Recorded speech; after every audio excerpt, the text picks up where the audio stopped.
అందరికీ నమస్కారం. ఆంధ్రప్రదేశ్ ఎన్నికల్లో భారీగా ఓటింగ్ నమోదైంది.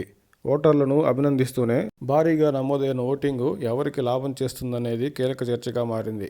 సంక్షేమ పథకాల లబ్ధిదారులు, మహిళలు భారీ ఎత్తున ఓటు వేశారు కాబట్టి వైసీపీకి లాభం అని ఒక వర్గం అంటుంటే, యంగ్ ఓటర్లు, మధ్యతరగతి, ఎగువ తరగతి ప్రజలు, నిరుద్యోగులు ఇలా కొన్ని సెక్షన్ల ప్రజలు భారీగా ఓటేశారని, అది టీడీపీ కూటమికి అనుకూలమని మరో వర్గం అభిప్రాయపడుతున్నారు. 2014 ఎన్నికల్లో 75% పోలింగ్ నమోదవగా 2019 ఎన్నికలలో 80% ఓటింగ్ నమోదవడంతో అప్పటి టీడీపీ ప్రభుత్వ వ్యతిరేక ఓటు భారీగా పోలవడంతో వైసీపీకి లాభం జరిగి అధికారంలోకి వచ్చిందనేది అభిప్రాయం. అయితే ఈ ఎన్నికల్లో సైతం 80%కి పైగానే ఓటింగ్ ఉండే అవకాశం ఉండడంతో అది వైసీపీ ప్రభుత్వ వ్యతిరేక ఓటుగా భావిస్తున్న కొందరు విశ్లేషకులు పోలైన భారీ ఓటింగ్తో టీడీపీ కూటమికే లాభం జరిగి టీడీపీ కూటమి అధికారంలోకి వస్తుందని విశ్లేషిస్తున్నారు.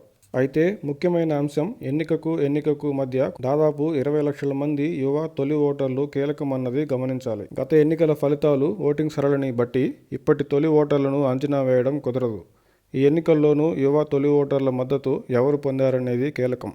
జూన్ 4న ఫలితాలు వెలువడితే గానీ భారీ ఓటింగ్కు గల కారణాలను, యువ ఓటర్లు ఎవరి వైపు మొగ్గు చూపారనేది చెప్పలేము. అలాగే భారీగా నమోదైన ఓటింగుకు ప్రభుత్వ వ్యతిరేకత లేదంటే ప్రభుత్వ అనుకూలత కారణమా అనేది ఇప్పుడే చెప్పలేము.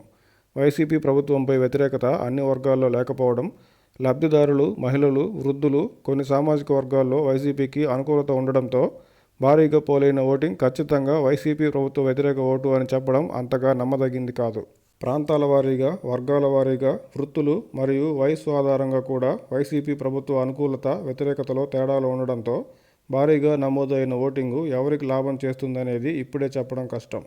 భారీగా నమోదు అయిన ఓటింగ్ కొన్ని చోట్ల వైసీపీకి లాభంగా ఉంటే మరికొన్ని చోట్ల టీడీపీకి లాభంగా ఉండొచ్చు. ఈ క్లిష్టమైన గణాంకాలే ఆంధ్రప్రదేశ్లో అధికారం ఎవరిదనేది ఊహాగానాలు చేయడం మినహా ఖచ్చితంగా చెప్పలేని పరిస్థితికి కారణం.